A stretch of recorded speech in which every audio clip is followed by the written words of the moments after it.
after CARE had been doing this for about 13 or 14 years, and it had spread very successfully to a large number of countries, we, VSL Associates, were financed by CARE to develop a simple Excel-based MIS in order to put in place a system of performance measurement that was standardized. And I was assisted by Chuck Waterfield in that, who did a lot of the software engineering. Now, in the mid to late 2000s, the SEAT network came up with a set of standard metrics which were, well, not unique, but were specially tailored for savings groups. And so those metrics that were developed by SEAT, we incorporated those into the management information system. And then in early 2006, we launched the first system, and shortly after that, Oxfam Plan and CRS also assisted us with some money. So this is the Savix website, and it has a map showing where we're getting data from. It allows you, it produces a list of projects. It does analysis, both graphical and tabular, and there is a research component which reports on 331 projects that we, groups that we have been tracking for the last 4 years in the 6 countries in question. So the Savix initially reported on the 42 Gates-funded projects, and this covered about 450,000 people by the end of the first year. But at that time, Bob Christen encouraged us to open it up, not to restrict it to the 3 facilitating agencies and the Gates-funded projects, and asked us to open it up to a broader population. So first of all, we encouraged the facilitating agencies to put non-Gates-funded projects onto the Savix, and increasingly over time we have expanded the number of facilitating agencies that are in a position to report to the Savix. So now it's reporting on 154 projects in 26 countries. It covers just short of 2 million people in 83,000 groups. And until recently, most facilitating agencies have been reporting on a quarterly basis.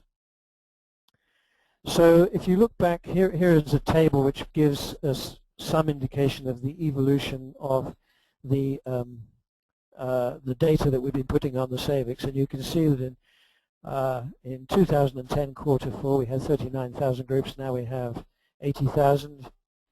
We had 872 members. Then we have 1.8 million actually as of September last year.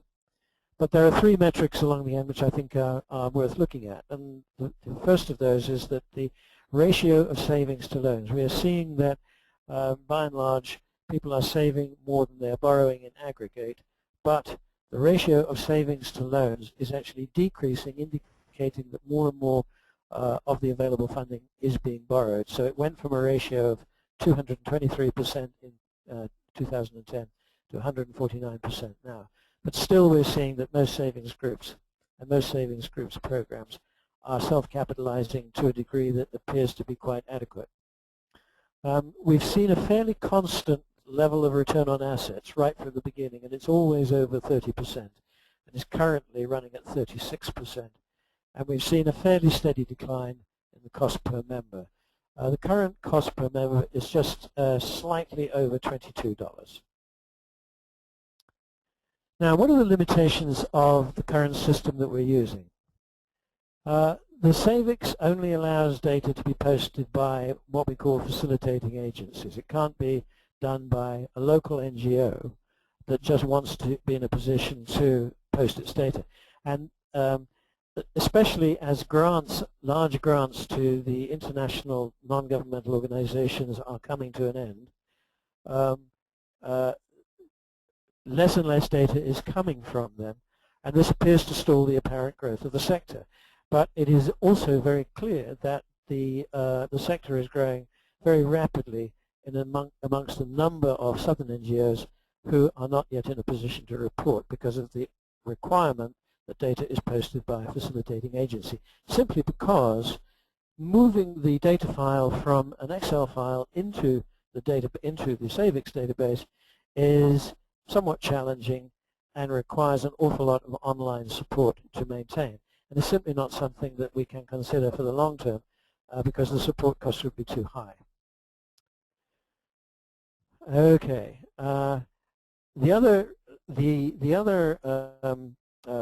third element that I want to talk about is that being based on Excel, the MIS needs regular redistribution. As we do an upgrade, we have to redistribute it, or at least send out a message to say that there's a new version, and it becomes the program's responsibility to download it and start using it.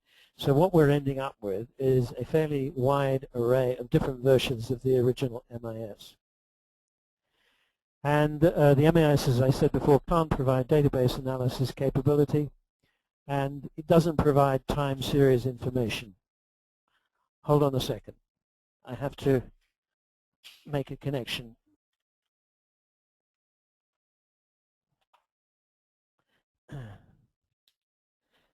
Please bear with me for about 30 seconds.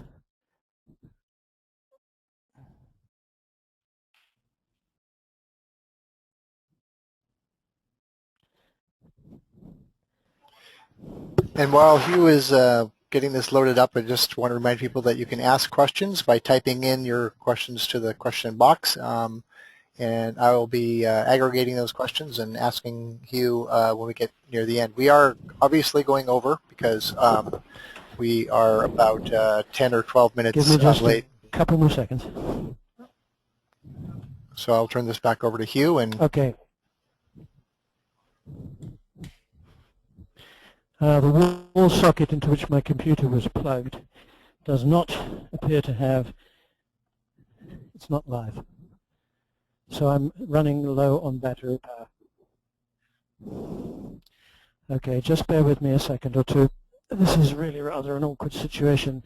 Being in Uganda, I'm dependent upon the electricity supply working, and the wall socket into which I have been plugged has not got power in it, apparently.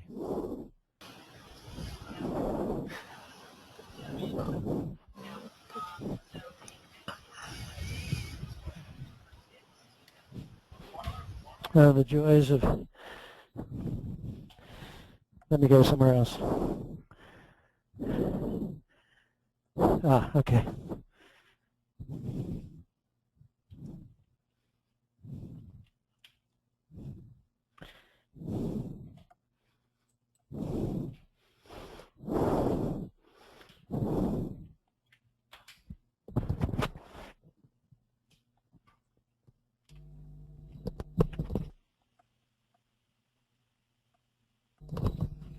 Okay, we're active again. Can anybody hear me?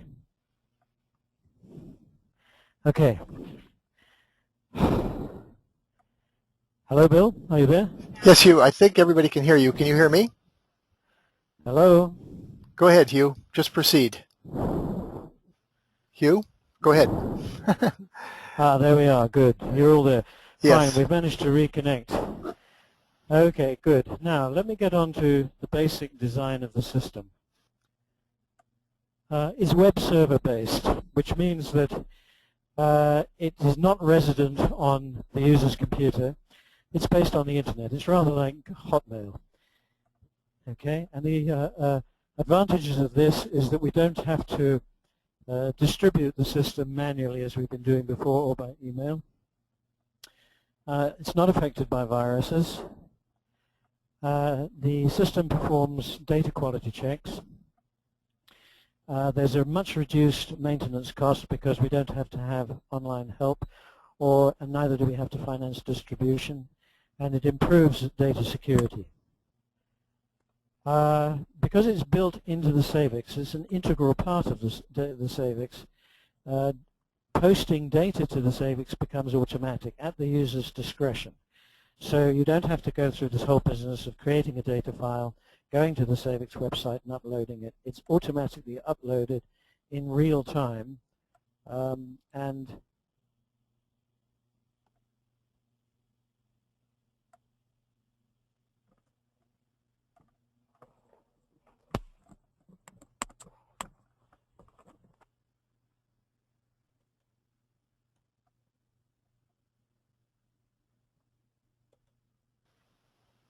they've had to have their separate MISs.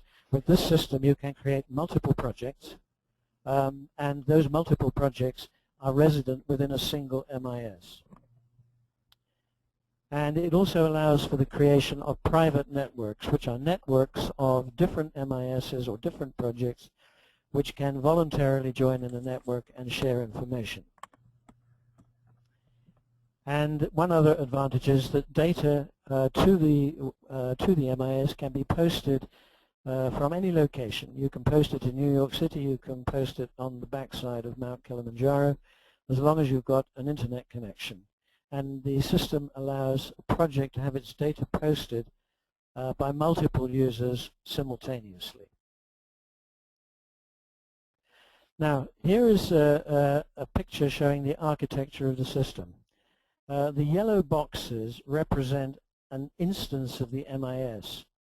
Okay, so in this particular case, I've shown 3 different organizations. The first organization, which is Partner 1, just has a single project in the MIS. The second box shows 2 instances, 2 projects within its own single MIS, and the third box shows, again, 2 projects. The network I've shown up there is separate from the MIS, but it sends out invitations to people to join the network. So Project 1 accepted an invitation to join the network. Project 1 here in Partner 2 and Project 2 in Partner 2 agreed to join. Project 1 in this MIS agreed to join, but this one here didn't join because it has nothing to do with the network. So you can communicate across different MISs in different countries if you wish, and you can select from within the MIS which particular project you want to have join your network.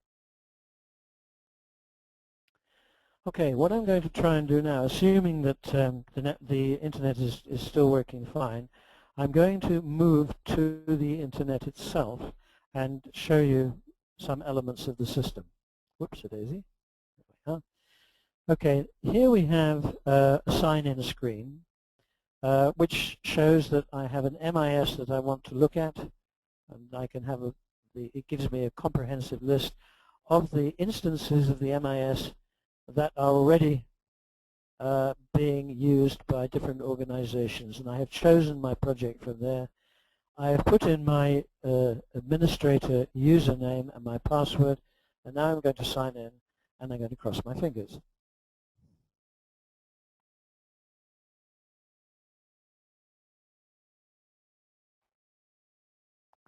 Okay, here we go. Okay.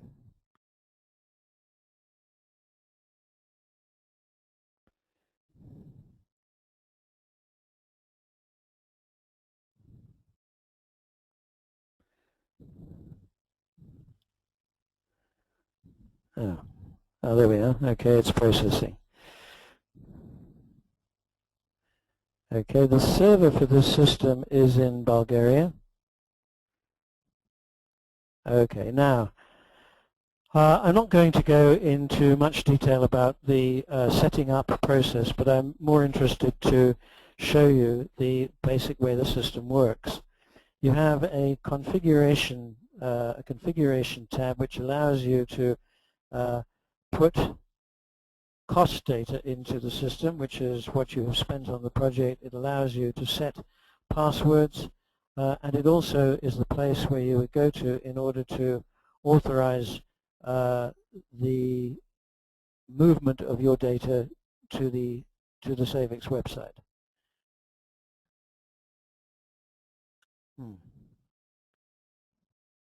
Okay.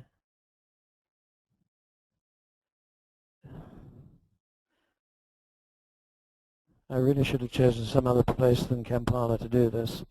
Okay, let's see. For the moment, while I wait for that, I'm going to go back to the PowerPoint. Okay, here's the sign-in screen, And here is some element of the setup process where you can select the language, you can set the currency, and you can set the country. There are many other setup screens. There are 5 of them, but this one is just one such of those screens showing the setup process. Now, what is different about the system to the older system of the MIS is the older system was based around only around field officers. So you would set up a sheet for a field officer, and you could include village agents, that is to say community-based trainers, but they would be included as a generic category, as not as individuals. Now this diagram I've created here shows a fairly typical structure in which you have supervisors, you have field officers, and you have community-based trainers, village agents. Now, in this case, they are known by name. So one of the first things you have to do is you have to set up a table of names. And this looks something like this. Okay? This is the name of the person, this is their role, and this is who supervised them, and this is whether they are active or inactive and the date they were deployed. So what you're doing when you're talking about creating a group and supervising a group, you're linking that to the name of a person whose category is understood by the MIS. So when you are searching for a category such as the category of field officers, a list of field officers, their names would appear. This is showing part of the data entry screen, and you'll notice at the top there are 4 tabs. Okay, we have static data, which is basically biographical data about the group and when it was established, and so on and so forth, and the number of members. We have cycle data, which is data that is usually only collected once in a cycle, such as seed capital at the beginning of the cycle or property at the start of the cycle, and so on. Then you have what we call a data set, which is the data which is periodically collected, and this shows a data screen, number of registered members, number of registered women, and so on. And then we have user-defined fields. Now, the user-defined fields are established at the level of the MIS, not at the level of the project, and this means that an MIS administrator can send out user-defined fields to all of the MIS instances, the projects within a single MIS, so that, let's say, for example, CHF in Rwanda works with a number of organizations, and those organizations have set up the MIS, and some of them have 3 or 4 projects in one MIS. And they have established user-defined fields which apply across all of those instances of the MIS. Now I'm showing you something of the reporting. What I'm showing you here is this is group performance of a group called Bondeni, and this shows the performance of the group in terms of a number of standardized metrics. I'm only showing you a few of them here, but what's quite interesting here is that it then compares those to the average for the project. Okay, so we see much the same thing. We see much the same thing here. Now we also have a benchmark report, and this is of particular interest because this is at the project level, and it shows the project performance according to a number of different metrics here, and it compares them. It compares those metrics to metrics that are derived from the SAVEX website and can be chosen by the user. So you can compare your project to country level data, to sub-regional level data, which would be, say, in this case this is Tanzania, this is the country. It can be compared to sub-regional data like East Africa, it can be compared to regional data like Africa, and it can be compared to data such as the world level data. So this, obviously, as you get closer to where you're working, so for example comparing yourself, your project, with what other projects are doing in the same country is very relevant to you. We also have what we call a network. Hold on a second. No, sorry, as you were.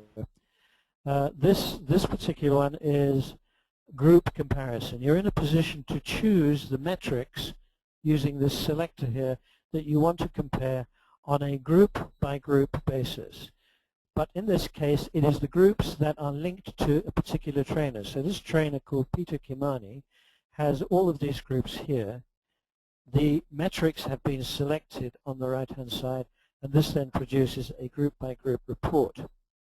And at the bottom here, it gives averages for Peter Kimani's portfolio. So when we talk about group comparison, we're talking about the groups of a particular trainer.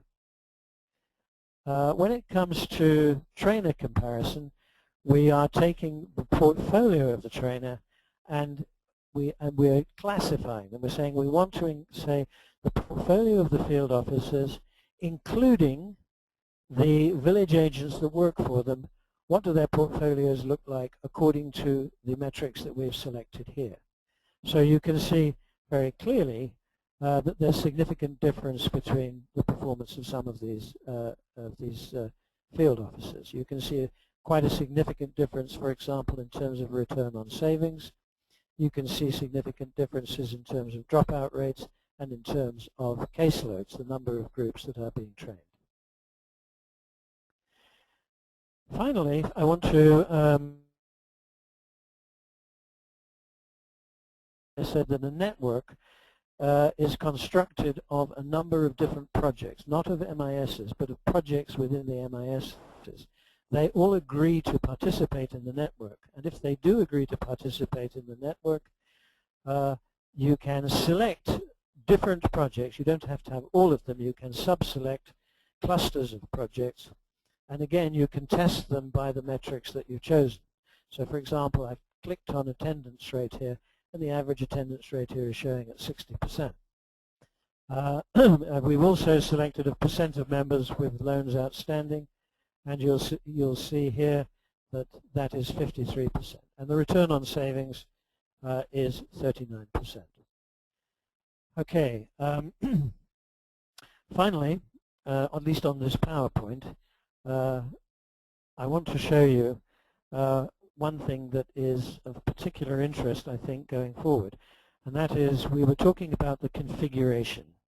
When you're in the configuration screen, we're looking at a project which is funded by USAID.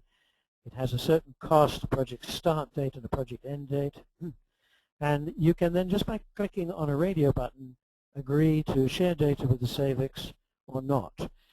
If you agree to save data with the SAVIX, it happens automatically. If you then subsequently click no, all of the data you put up there will automatically be taken down.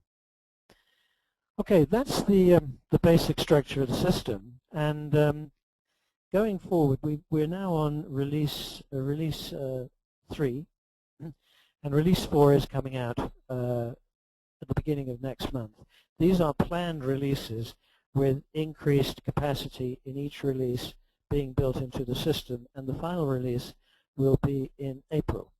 It is available for people to go to and test if they wish on the website with a URL that I can give to you for the moment, but in about a month's, 2 months' time, you will be able to go to the SAVIX and you'll be able to activate an MIS from the SAVIX website. For the moment, the URL is different. It is mis.thesavix.org, and if you go there, you'll be in a position to log on. Okay, that is basically the end of the PowerPoint presentation. I'm just going to go back here, and yes, here we are. So you see the configuration here that I was talking about. Here's our total project cost, project start date, project end date. Here is where I can set up passwords for different levels of users, and also set up usernames and passwords and user rights for people who want to use an API to use mobile devices to post their data. I'm not sure if the here we are. The internet appears to be working a little faster now. So if I go to project performance, let's see what we get. Okay.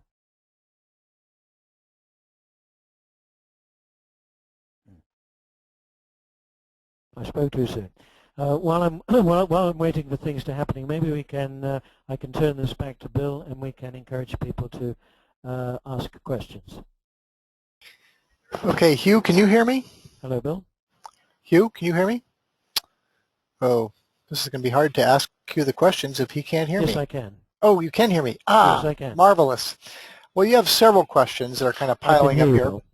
Okay, I have several questions that are piling up here. So I think I'll start asking the questions and we'll go from there. All right?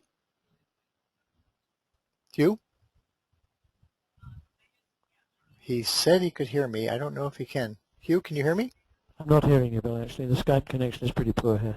Hugh, can you hear me? Do you want me to push this over to Skype? I'm no longer connected to Skype, Hugh, so our data problems are...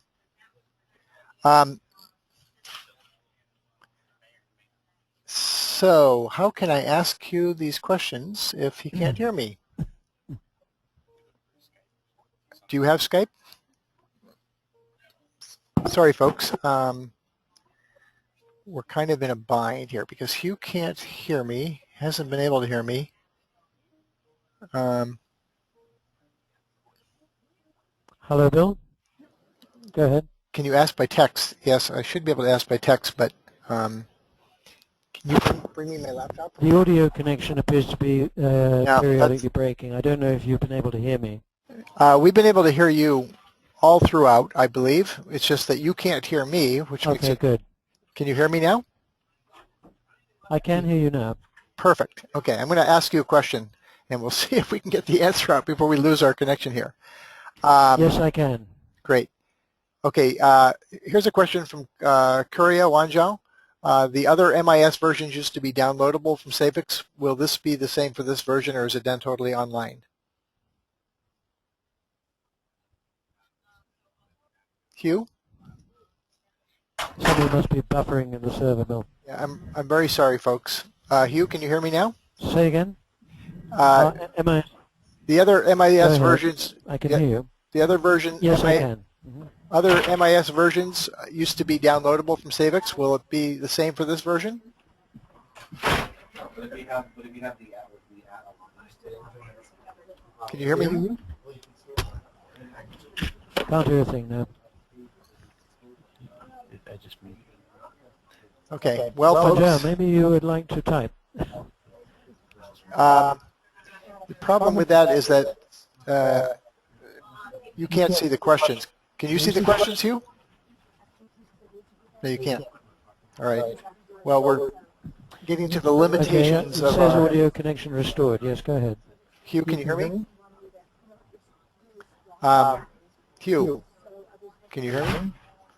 I don't know, folks. What we might do, just to make it easier for everybody, since this is currently not working, is I've got your questions. You've typed them for me, and I can send them to Hugh, and I can actually send the responses back to everybody because I have your email addresses. So I really apologize for this. This is the challenges of trying to do a webinar from 6,000 miles away. I'm going to try. Okay, Wanzhou Korea has asked a question. He says, the other MIS versions used to be downloadable from Savix. Will it be the same for this version? We recognize that there are going to be circumstances in which the web-based system will not be usable. I can imagine, for example, in the remoter parts of Mali, it will be problematic. In which case, you can still download the original MIS, which we will continue to support. But the web-based MIS is more like Hotmail. There is nothing to download. You don't download anything and work on it. You work online. So you have to have an active email connection, an active internet connection to make it function.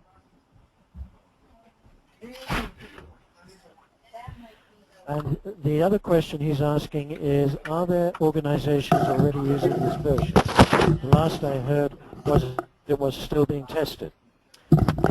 Yes, there are. We have right now we have about 40 or 50 projects using the system, and we have a beta testing group which is working with it, which is made up of Plan, CRS, Oxfam, CARE, World Vision, and representatives from those organizations. Some, such as Plan, are taking it very aggressively and implementing it throughout the whole of their West Africa program. But this is a beta testing, this is a beta version which is evolving towards its final status in April. That's when we will officially release it to the wider world. And when that's done, anybody can go on. We have absolutely no control who will go on and who will use it. And then the other question he asks is, how easy will it be to use the MIS, or is it so simple that users, especially those familiar with existing Excel MIS, said the other MIS requires quite some level of training? Yes, that's true. This version is intended, as far as possible, to be something that is intuitive. But at the present time, it still does need a certain level of training, but less than the old version of the MIS. And unlike the old version of the MIS, when we go live with the final version in April, it will be made available with an operating manual. Okay, and then he finally asks, an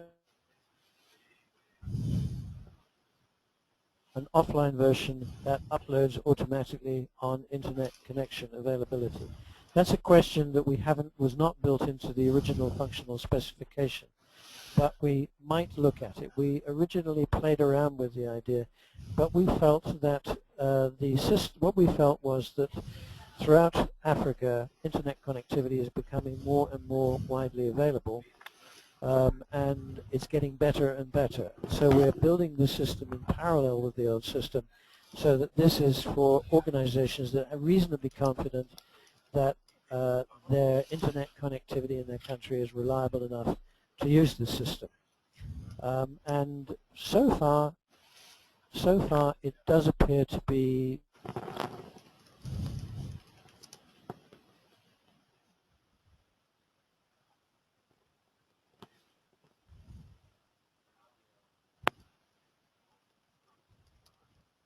but it all depends upon the quality of the internet service that's provided in the country. If you go to Rwanda, it's good. If you go to Kenya, it's good. If you go to Uganda, it's poor. So these are factors that have to be taken into account as you consider taking up the system. Okay, and that takes care of Korea's questions.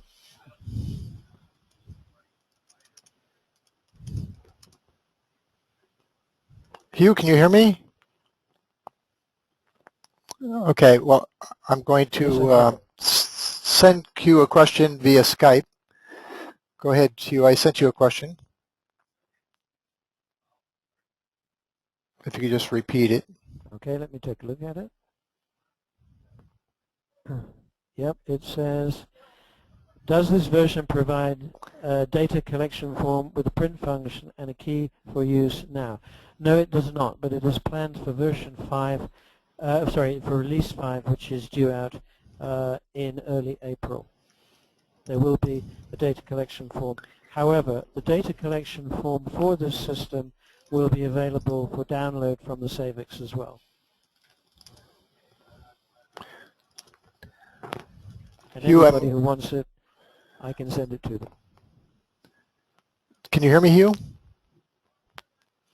Okay, I'm typing another question here.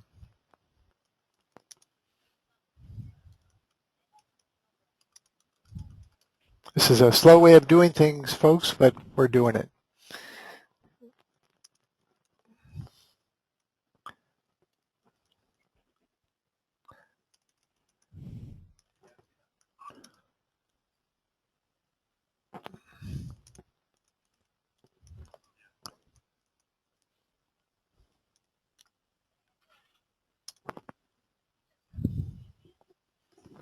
Okay. Hold on, Bill. You take a look.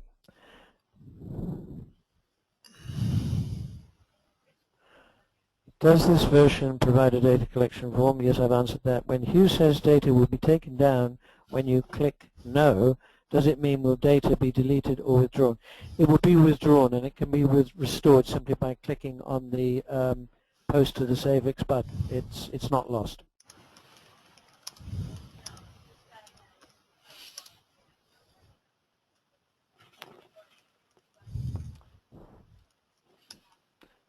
Now I'm going to show you a nice little function here.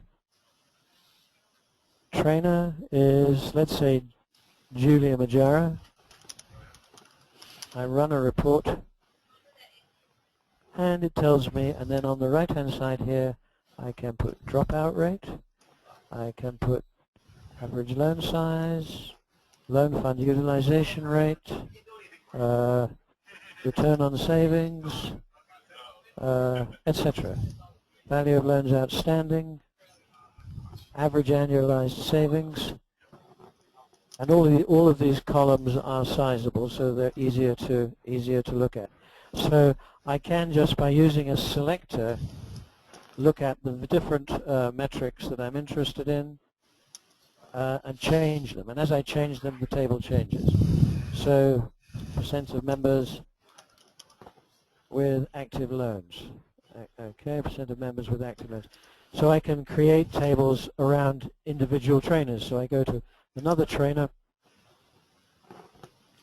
such as Rispa Amolo here. Let me go to her. She's got a good number of groups, and I run the report. I'll come back to your question in a moment, Bill. So you see, I can create these reports. I can create these reports. I can customize them to my individual interest. Now, let me see your question, Bill. How would an MFI currently collecting the same SEEP standard metrics join the savings? Will that become a possibility? Well, it all depends. If the SaveX is intended to be a reporting site for savings groups. It's a sort of mix for savings groups. It's like the MFIs have, microfinance institutions have the mix they can report to, whereas the SaveX is designed for savings groups, and that's not because we want to keep ourselves separate, but we're doing something rather different. In the case of mix, by and large, what's being reported there are financial results, whereas here we're actually getting raw data right down to the level of individual groups and are able to run it as a relational database. So the basic architecture is completely different. So and by the way, what we're looking at here is we're not looking at individuals, we're looking at institutions, we're looking at savings groups of 20 or 30 people. So it's a rather different animal, and it needs a different treatment, which is why it's separate. Is there a cost for hosting the website, whether MIS is hosted now, and who meets that cost and how long? Well, that's a really good question, and I hope there's lots of donors listening. We got a very nice grant from MasterCard Foundation. We've spent $250,000 on developing this MIS, and we also have a grant from the Gates Foundation for maintenance of the MIS in use for at least 2 years. So that is hosting, maintenance, servicing, and so on. We don't have any further grant for further development of the system post-April, although I will be seeking it. And I will also be seeking donor support long-term for the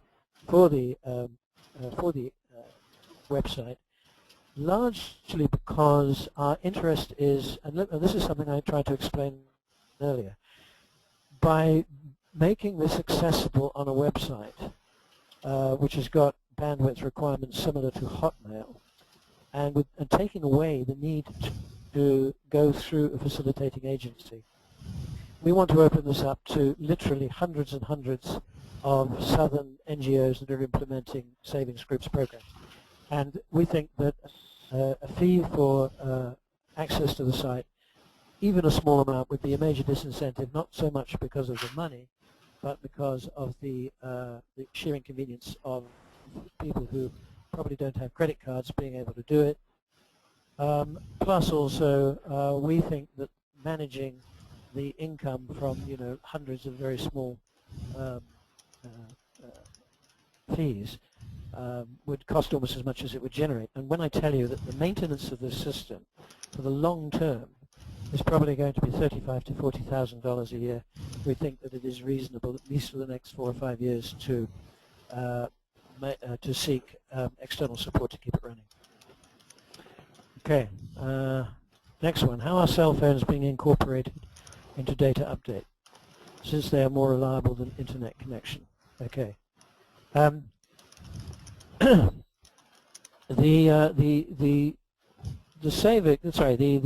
MIS depends upon having access to a computer terminal.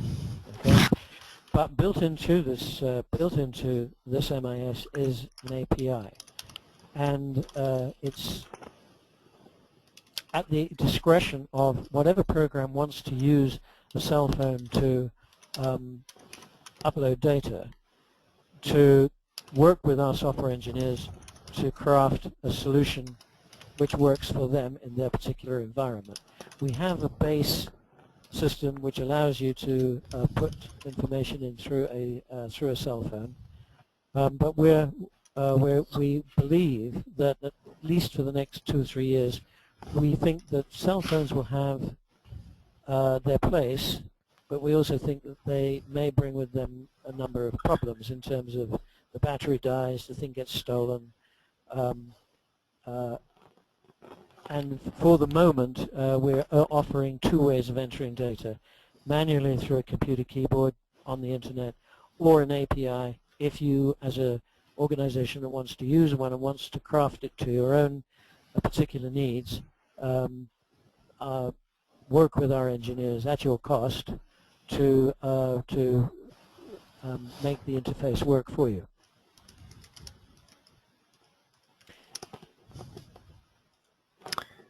But it's already engineered into the system. Okay, another question coming from Bill. I can probably hear you, Bill, if you speak. Can you hear me?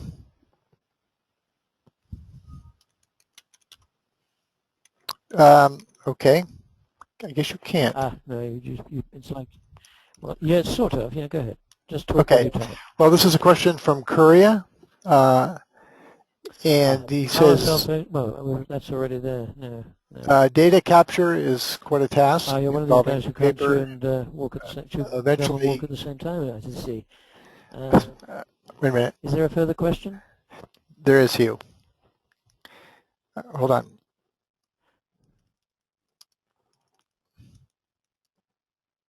Okay. Maybe I'll try this. Check on Korea because I have him. I've got it. I've got it. You've got the question? Okay. Okay, I see. I've got Korea's email. He says, one other thing, data capture is quite a task involving paper and eventually entry into the MIS results in errors. Any chance of having an app at data capture stage to upload to the MIS and hence eliminate paper and data entry by a third party? Yes. That we've already developed one, but it's not actually integrated currently integrated into the system. And the reason, I mean, it is, but we haven't made it available because we are of the opinion that different projects will have different design requirements for what they want to see on their cell phone. It's not a complicated thing to engineer. I mean, we're all enthralled by the idea of cell phones as a place to enter data, and it's quite easy to engineer, but we don't want to sort of say, here's the system, use this and no other. We're holding open the option that people can engineer their own application which will interface with our API. You mentioned actually paper being transmitted, and I agree with you, Korea, that it has to go into a computer and so on and so forth. We haven't really concentrated on this too much. I'm sort of a bit long in the tooth, and I'm one of these people who sort of thinks that a pencil and a piece of paper is less likely to get stolen and easier to use and much less expensive, and it doesn't have batteries that go flat. So there are upsides and downsides to this. the cell phone application has been engineered into the system and can be made available, but it does require the people, the software people of the people who want to use a software application to talk to our people so that they can engineer a solution. Hello. Hi, Hugh. Okay, I can ask you questions this way too. So Curry has another question. I don't know if he sent it to you or not, but he says, I appreciate that Hugh may not have an answer to this, but what is your view about groups seeing the value in the MIS and hence the possibility that they would post their data on Savix? So this is groups doing their own data entry. Yes. Personally, that's not something that I really, at this point, take particularly. It's not something we focused on, because the MIS has traditionally been a system for program managers to ensure that their field operations are running smoothly, that they're running cost effectively, that their field officers are efficient, and to be able to report their findings to an external and an internal audience. The groups have an MIS at their level, and it's called a passbook or a ledger or a notebook. That's how they manage their data and their information. Being able to access their data on the internet would simply be a way of being able to access what they've already got internally to their group. But if they wanted to look and see what others are doing, that could be possible. But for us, that's a very low priority at this time. And I think it falls somewhat into the realms of what is sexy rather than what is, currently in high demand. Okay, I have a question from Mary Scott Kane, who says, could a savings group organization that uses a curriculum different than VSLA's but collects the same data metrics use and be an internet published member of Savix? Hold on a sec. That was, you were sort of echoing on me badly there, Bill. Let me just turn off. If you just mute the webinar. I'll mute the webinar, okay.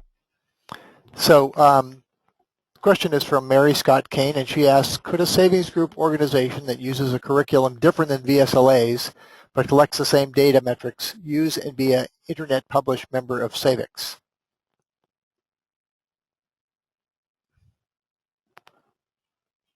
Did you get that, Hugh?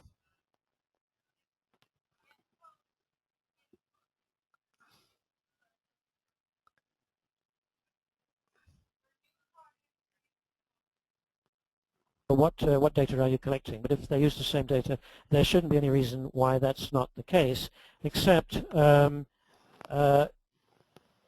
think we've got to be careful about this, because it depends upon the degree to which they're different. As long as the people are saving, as long as they're self-managing, as long as they're borrowing from their own funds, maybe taking in some external funds, but essentially self-managing, those would be groups that we could accommodate on the Savix, yes.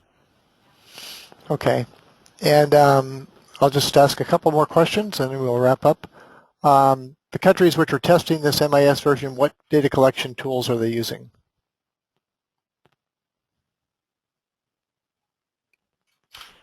They're using I could even show it to you. I have it on my computer.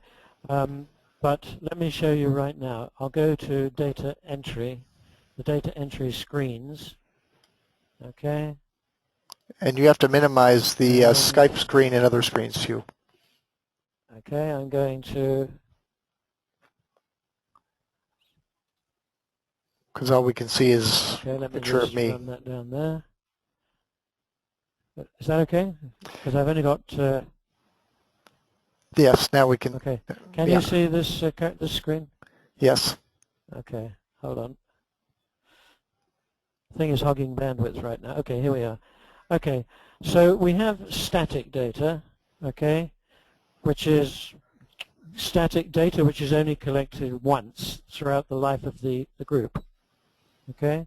We have what we call cycle data, which is data that is collected at the beginning of a cycle, and once you're satisfied that yes indeed that data is correct from the previous time it was entered.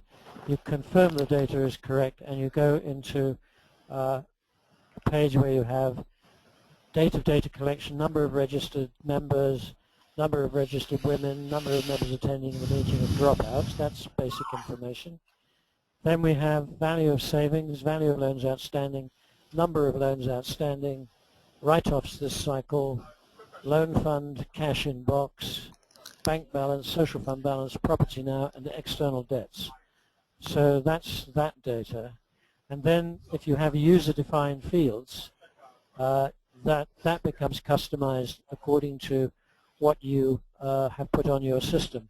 So in this case, it's number of widows, number of female-headed households, group quality 1 and group quality 2. So these are our basic data collection screens, and the tools that we have for data collection are basically shadow those data entry areas. Okay. One thing I'd like to show you, if I can, is this. Okay. Okay. Yes. So to answer that sort of answers that question. I'm going to show you something else. Just to this system produces a Google map of where the group is. If you enter the GPS data. So for example, here it's showing a Google map of the location of the savings group. Okay. It's still, the screen is still painting. Okay, so that's where data is entered, and the Google map is generated from GPS coordinates that are entered at the time of entering static data information. Hello? Okay, that's that. Now, let me see, groups. Yes, another thing I want to quickly show you is the data sets. Okay, I showed you them before, and I showed how you could add new data. But if I look at each, you see here I have a list of all the groups that are in this particular MIS, in this particular instance. And if I say View Data Sets, that will take me to data sets for that particular group, and it shows that there have been 5 data sets collected. Okay, from that particular group. Okay, and each of them is editable. So if you want to go back and revise your data at a future point, you can do that. Okay. Sorry, I'm chopping and changing. I'm moving around between answering questions and showing other functionality. Any other questions, Bill? Sure, I've got 2 more questions, Hugh. Juan Ferrero has asked the question, is it possible to test the beta version with real data from our own organizations? And if not, when can we give it a try? It's already got real data in it. Let me show you. I think maybe I can even show you a program. If I can remember which if I can remember is, I think I know what the password is. So Juan can at this point he can enter data. Yeah, if I look here, you see all these projects here. They're all real projects that are using the system right now. Okay, great. So if you go to, I mean, basically, if you go to the system and you decide you want to try it and you want to set up an MIS. You can go to this website, and what you will do is you will simply have, you'll click on Register a New MIS. When you click on that, you'll fill in your email address and a password. It'll be sent to us, and we will send back an email to you, and you click on that, and that will open up the savings, the MIS, and you'll be able to go through the setup routine and find your way through it without any help from us. Okay. So all you have to do is do that. The only thing I would say is this. If you're going to do that, please send me an email so that I can actually send you a copy of the data collection forms that we are using. Okay. So Juan said he created his account, but he doesn't have the data entry options because you have to approve him, right?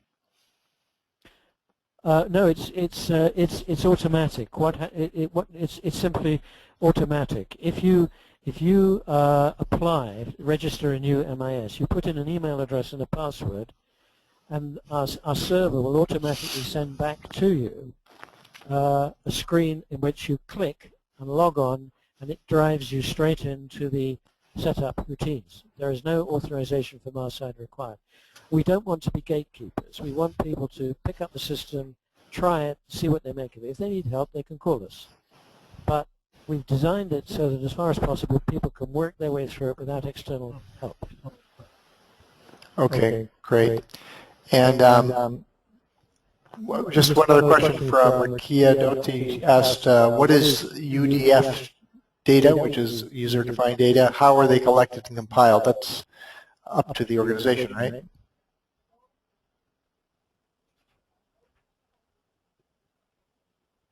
Hugh? How will the data be collected and compiled? Yes, indeed. We provide the service, the system. We can provide you with the kind of data collection forms that you need. But how you organize yourself in terms of data collection is entirely up to you. How often you enter data is up to you, but I wouldn't recommend more than once every 3 months because we don't want to turn field officers into enumerators. But it's entirely up to you how you store and manage that hard copy data.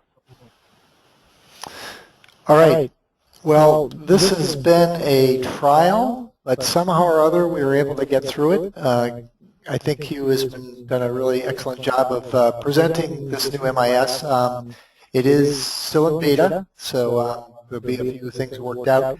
As I mentioned to everybody, we are doing a workshop in Ghana, the 18th through the 22nd of March, SMDP Ghana. And if you are one of the brave souls that have been able to stick with this webinar for this entire tortured hour and are interested in coming to Ghana, we would be willing to extend to you a 10% discount on tuition. I'll send an email to everybody who is listed as a participant with that offer if you want to follow that up. We also are offering the same MIS workshop in French. That'll be in Togo a couple weeks later. It'll be actually April 1st to the 5th. And then I believe there's even one more opportunity to be in this MIS workshop in South Africa. Do you know the dates of that workshop?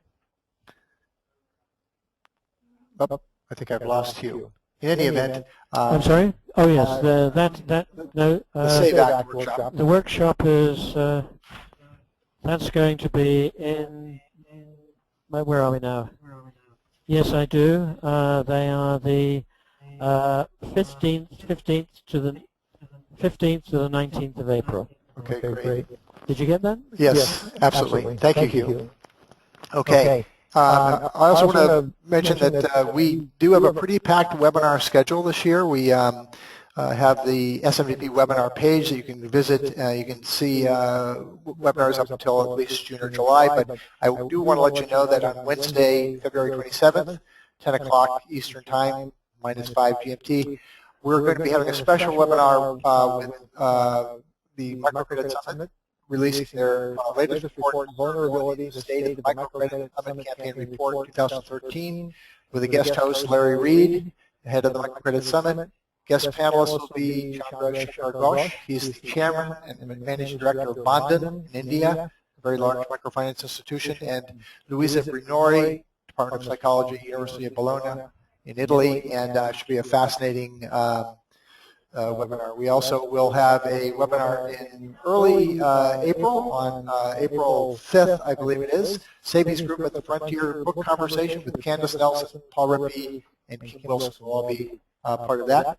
And we'll do a good job of trying to promote these workshops to you and solving these technical problems so we don't continue going through this. But we appreciate your patience. We appreciate Hugh's patience.